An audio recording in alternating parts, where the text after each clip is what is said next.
Welcome back to my channel. This time we're going to be talking about these faction-specific weapon enchantments. So these are going to be the weapon enchantments army book specific, so tied to specific races. I'm going to include all of the factions available in 9th Age except for the supplement armies because they have maybe awesome weapon enchantments, but you don't really encounter them that often, so I'm just not going to delete them out of this video. With that, we are gonna first look at my number 5. This is gonna be the Sliver of the Blazing Dawn for the Highborn Elves. This is quite an expensive weapon enchantment. However, it's really worth it, I would say.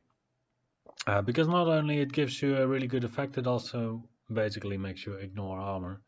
It is a spear enchantment. It gives you +2 armor penetration. So in the end, you're looking at AP3 or AP4 if you're being charged, which is basically ignoring most of the armor in the game. You also gain +1 strength for that juicy strength 5 that you probably at minimum need on a combat lord. And then the big effect here is each successful 2-hit roll causes 2 hits instead of 1. So basically this one doubles your attacks whilst also making them better. I think it's a bit of a crutch of on-foot characters for Highborn Elves, which I think is a bit of a shame. I mean, if the Master of the Canrate Tower could also get a spear, he would probably carry this one instead of the great weapon that he has to carry. Otherwise, on foot princes, you don't see them that often, but then whenever you do see them, they always take Sliver of the Blazing Dawn, and I would say with good reason.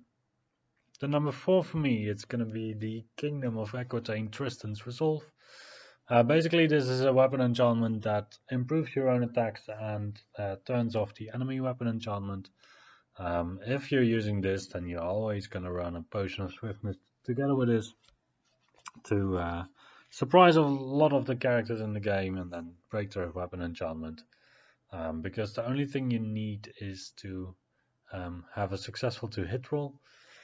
Kingdom of EQUITAINE is also blessed with the fact of having the Orison system, so you can get +1 to hit wherever you want. So at worst, you're gonna hit with your heroes at a 4+, ideally even with a 3+ or well a 2+ if you use a Orison. So yeah, this is just I'm a bit sad that it doesn't require you to specify which dice that you're going to use to use this effect before you roll. It's just that after you roll your hits, you can discard one of your hits to just turn off the enemy weapon enchantment. On models that have a 1-up or 2-up armor save with a 4-up Aegis. So that is basically, this is all you need to do in order to make sure that you win the grind. It's very much a grinding item in that regard and not really a killing item, even though Kingdom of EQUITAINE also has these. But I think this one is all around the best in the book, and also the number 4 in the comparison between the different races. Now we go to Undying Dynasties with the GODSLAYER. I think this is, well, it's one of the best weapon enchantments in my mind. Because there's multiple reasons. So you're going to play a Pharaoh with this. It's going to go on a great weapon. Pharaoh doesn't care about his agility because he's one of the lords that actually strikes last anyway. And it's quite tough with 4 hit points at resilience 5, I believe, with quite decent defensive.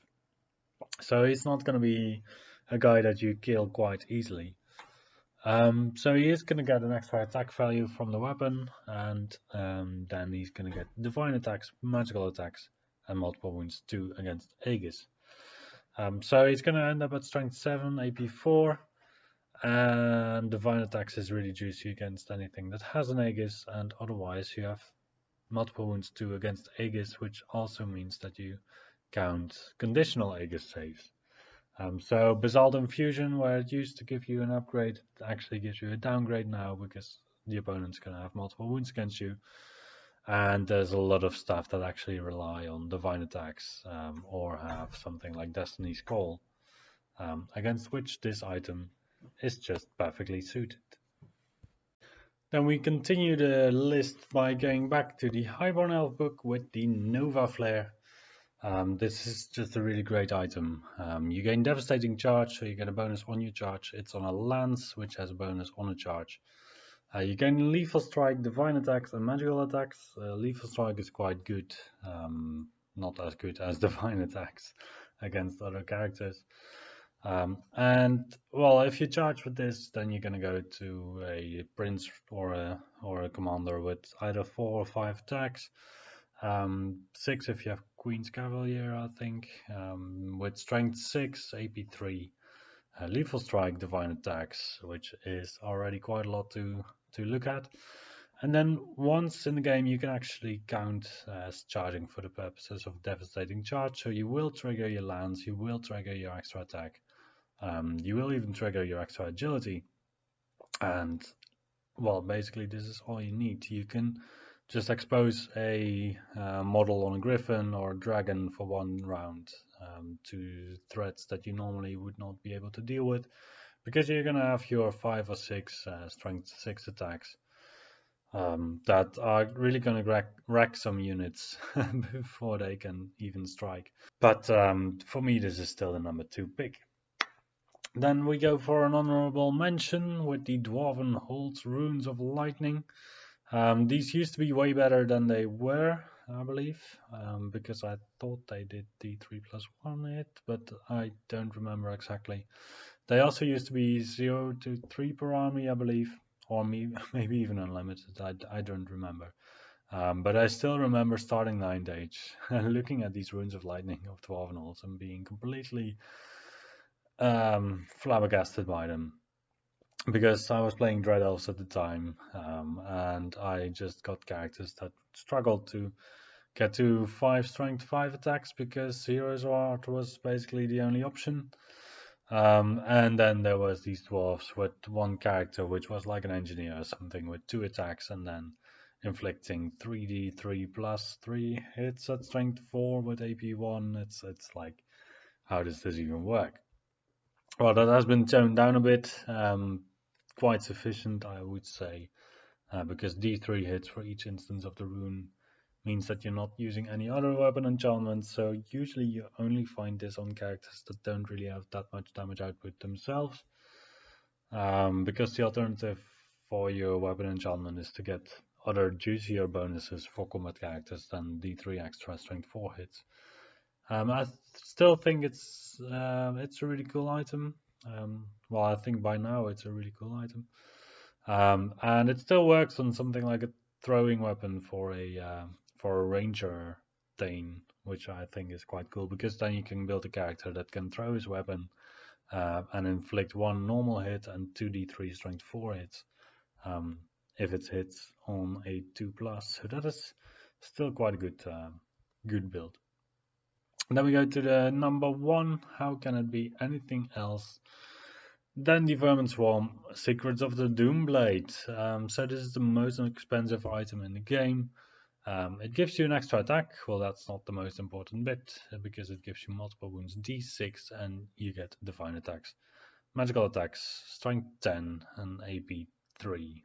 AP 3 I would say is sufficient. Then you do get 1 toxic hit every turn you're not in combat. You have resilience 4, so on average you just survive this pretty easily.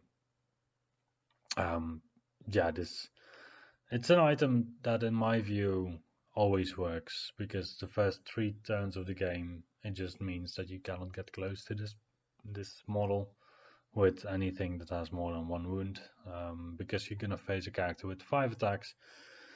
Offensive not too good, but then again it's 4+2 hit, 2+2 wound, and d6 wounds, so you only need to get 1 wound through in order to really wreck someone.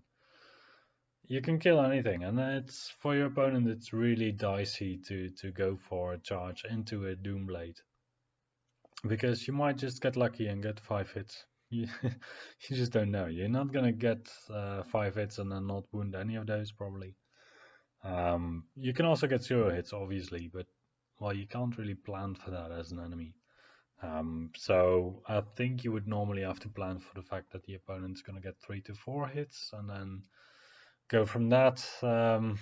it's a really tricky item for the opponent, I would say. So with that, that's my view on the items for the faction specific items.